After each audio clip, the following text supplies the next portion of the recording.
Okay. Hi, I'm Ben Fisher, to those who don't know me.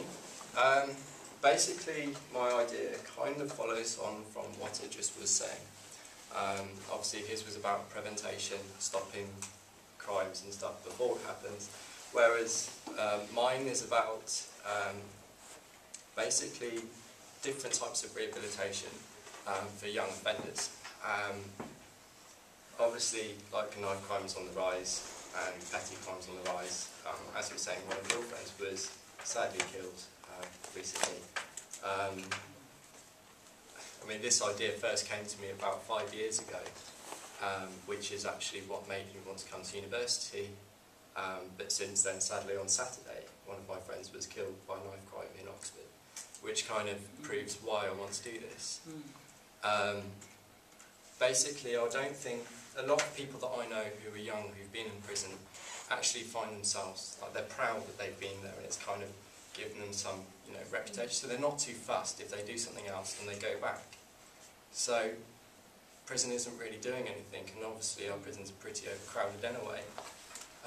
So what I want to do is to give them an opportunity to go and do something else that will give them life experience, maybe a qualification, but mainly some motivation to change themselves as a person. And obviously this will hopefully dramatically reduce crime, because obviously reoffending won't be so high. So that's the first issue that we had, and rather than just sending them off to somewhere in the UK, this idea first came to me around the time that St Helens happened. And I know quite a few people who go and do disaster management, and if a disaster happens, they'll go over and help. But there's obviously never going to be enough people to do it. So what I wanted to do, or to propose, was to act as an agency. That basically the court, rather than just saying a detention centre or community service or something like this, can offer the opportunity to find a sponsor which we would be able to point them in the right direction of, to be able to go over to where a natural disaster has happened and help out.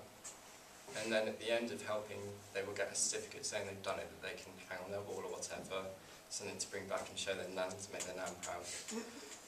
But it means they've done something, they've got some life experience, they've done something practical, gives them some, some self-confidence and something to, they've actually done something important and practical and help the world.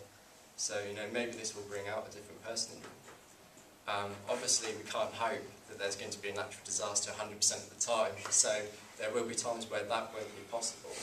So, as another option that we could run on the side of that is to give them the opportunity to go and work in other organisations that are benefiting in a social way in the world. So, fair trade companies, or companies, all sorts of places in the third world where they will get the same experience as such, and can come back with a similar certificate and some self-pride, which means they've learned more than going to prison, rather than wanting to go out and commit another stabbing or another crime. They can come back and say, well, I've actually done something, maybe I can do something, and then hopefully they will be able to come back and do some volunteer work or whatever, so that this organisation can expand.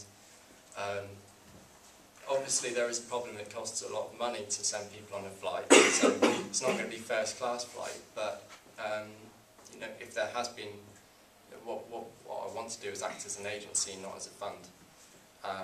So it wouldn't be something that I would be trying to get the funds, but I want to try and find some people, some organisations that would be happy to put in some sponsor, and then we can put them in the right direction of them. So basically the court would only offer it as an alternative, as an option, so they have the option to find a sponsor to go do this. It wouldn't be, you have to do that.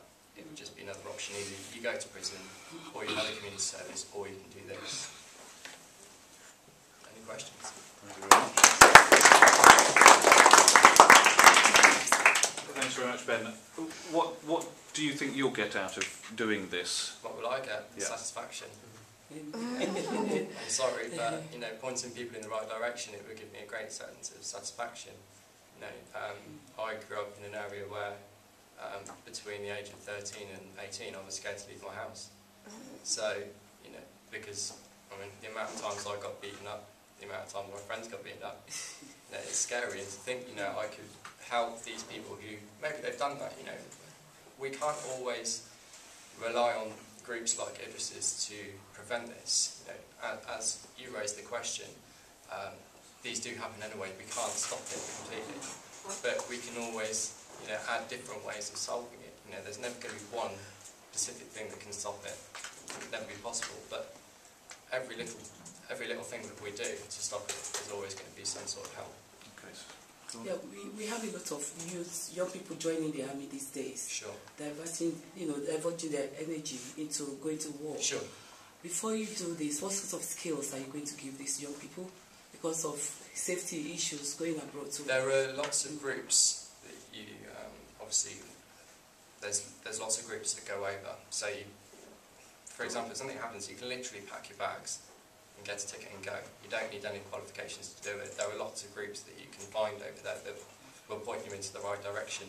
There's big disaster management companies out there that, you know, you can even go to university to study how to, you know, run a company like this. So as long as we've got connections with these companies, we can send them over and use them as mentors while they're there.